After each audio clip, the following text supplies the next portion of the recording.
Welcome to Daily Dose Radio, a 5-minute devotional podcast studying the Psalms verse by verse. Broadcast from the ever-beautiful Sharonville, Ohio, on the sunny side of Cincinnati.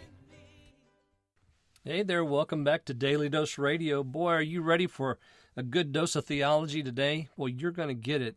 Psalm 86 verses 8, 9, and 10 are just packed full of good stuff. It's 5 minutes a day, 5 days a week, studying the Psalms verse by verse. That's what we do here at Daily Dose Radio. This is what I like to call the Bible Bistro. Come on in and sit down. We're going to open up our Bibles and look at verses 8 through 10 in Psalm 86. We have in the Bible Bistro a bookshelf now, which includes my latest publication, Christianity to the Life. Christianity to the Life is a book that was written in the 1700s by a man named Cotton Mather. I have edited that book and republished it after transcribing it with an introduction that I wrote. So I'm the editor of it, but I highly recommend Christianity to the Life for some devotional reading. If you'd like to get a copy, you can go to Amazon. It's available as a paperback and also for your Kindle. Today we're looking at verses 8, 9, and 10. Among the gods there is none like unto thee, O Lord, neither are there any works like unto thy works. All nations whom thou hast made shall come and worship before thee, O Lord, and shall glorify thy name. For thou art great, and doest wondrous things. Thou art God alone. As I said, good theology here today. So very first thing, among the gods there is none like unto thee. Now compare that with the last statement, thou art God alone. So there really are no gods other than our God. That's why when we write the name God, we write it with a big G, because the word means there's only one. Now, among the gods there in verse 8 means that there are gods that men have made. They're really not a god, but they call them that. You know, you can just go to India, and Hinduism has over 300 million gods. If you need a god, they've got one for you, but it's not real. It's an invention, but there's one who's real. Among the gods there is none like thee, because God is real. Neither are there any works like unto thy works. So what works did God do?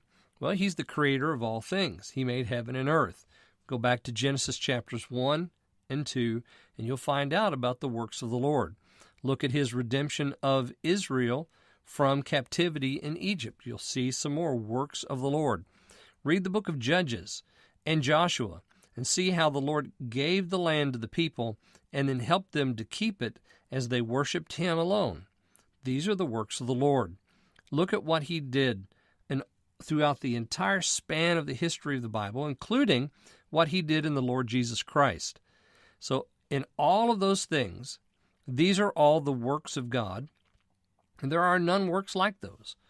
And notice also, he made all the nations, all the nations whom thou hast made.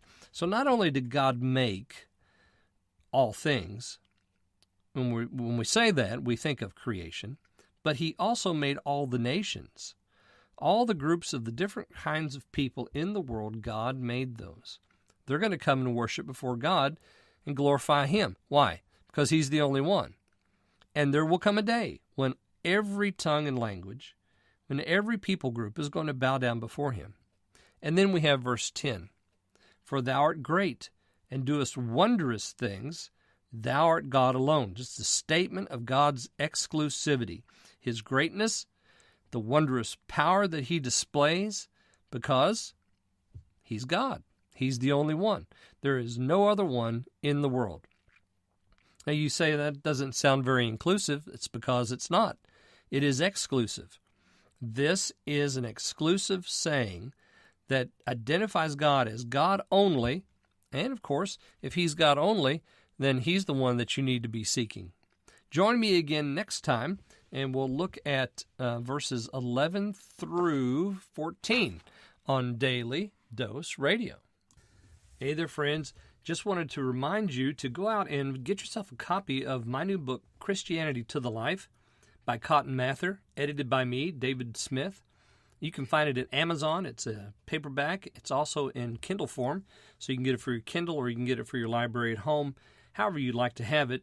If you do, I really would appreciate if you would write a review after reading it. Let me know what you think. And it's a really good book. It'll encourage your Christian walk with the Lord. So go out and get Christianity to the Life today on Amazon. Thanks for listening to Daily Dose Radio. I'm David Smith. The music today has been performed by the Bluegrass Experiment. Thanks again for listening. I'll see you next time on Daily Dose Radio.